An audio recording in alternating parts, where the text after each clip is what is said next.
What's up, guys? This is JC here. So I finally landed my first IT job. Stay tuned, subscribe, like, share this video, and I'll get to tell you all about how I went about getting this first job. So, yeah, I finally did it. Guys. It took a while, but I'm finally here. I got my foot in the door, and I'll be starting pretty soon, about the end of the month, and I'm really excited. So let's talk about the position, how I got the position, and what led up to me getting the position.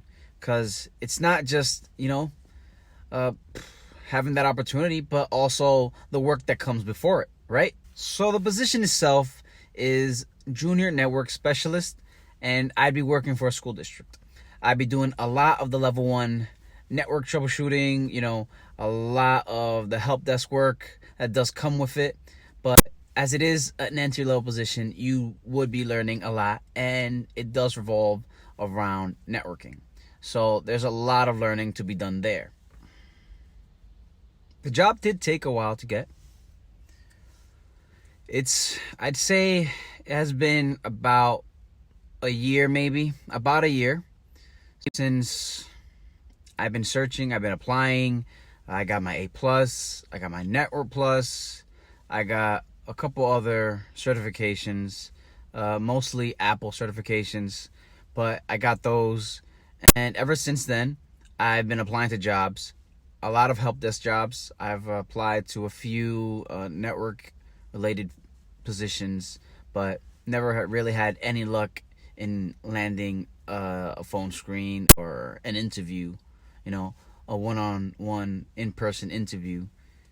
So it feels great to finally have the opportunity to interview, went through all the rounds, and I got the job, which is even an amazing feeling, knowing that you can do that coming from driving Lyft and to finally being able to work in the field you wanted to work in for such a long time. So like I said, it did take a long time. It took me about a year, probably a little more, but I did spend 6 months working for Lyft. I was driving, earning some money so I can, save up to take these certifications. After I got my A+, I was able to land a job at Geek Squad, and I've been here for 7 months now. I'm still here presently until I do get to start at the new job as a junior network specialist. Working at Geek Squad was definitely a great experience. I was really able to learn a lot about customer service and IT, a lot of level 1 basic IT work, but nonetheless learn. A day at Geek Squad is never the same, so one day from the other, you're always learning something new, seeing problems you've probably never seen before. So that's why I say, if you're really having a hard time getting your foot in the door or getting your first IT job, then apply to Geek Squad. Apply to Apple Retail.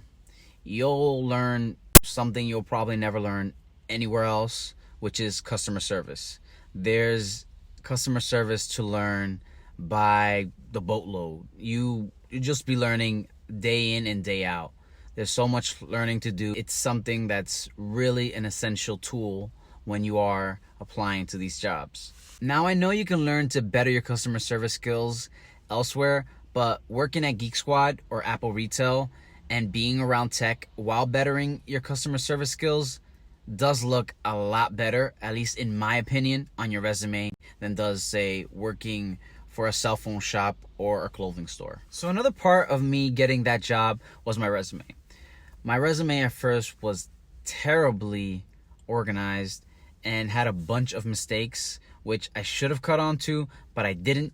But after reviewing a couple YouTube videos and reading online for quite some time, I was able to catch on to these mistakes, and I kind of just remade my resume from scratch and organized it the way it should have been. Another important bit to this is that the job was presented to me by a recruiter. Now, at first, I did not believe in recruiters. I had no trust in them because of the many bad experiences that I had with them.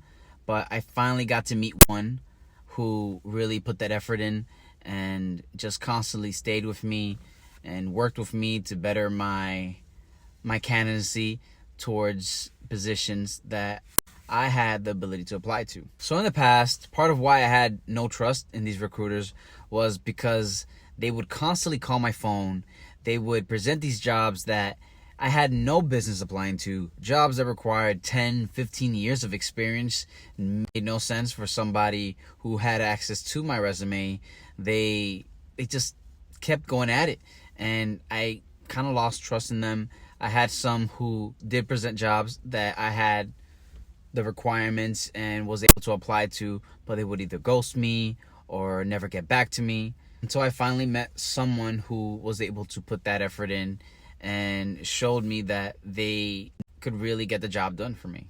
Well, my advice is just to give these recruiters a try, because you never know which one will end up helping you, which one is actually doing what they're supposed to be doing and doing their research as they should.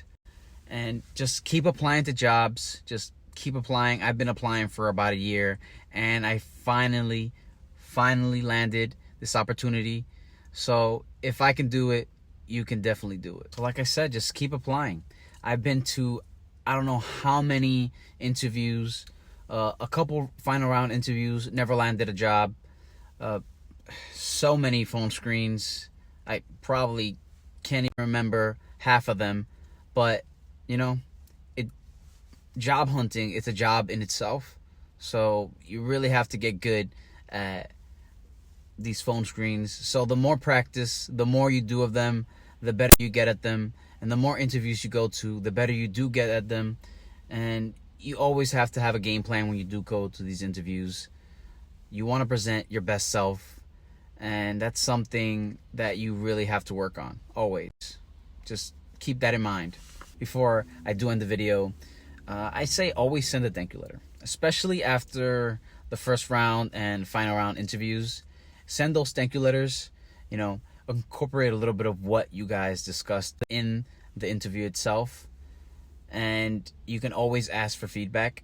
Most of the time you're not going to get an answer, but it does help if they do get the chance to send that feedback to you.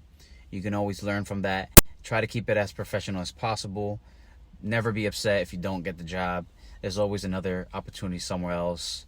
And just take it as a learning opportunity. So that's all I have for you guys today. Please like, share, subscribe, and hopefully I'll be coming out with a few more videos pretty soon. I like to get the chance to record when I do start the job. Hopefully I get to show you guys of what I'll be doing on a daily basis and what the position entails. Thank you.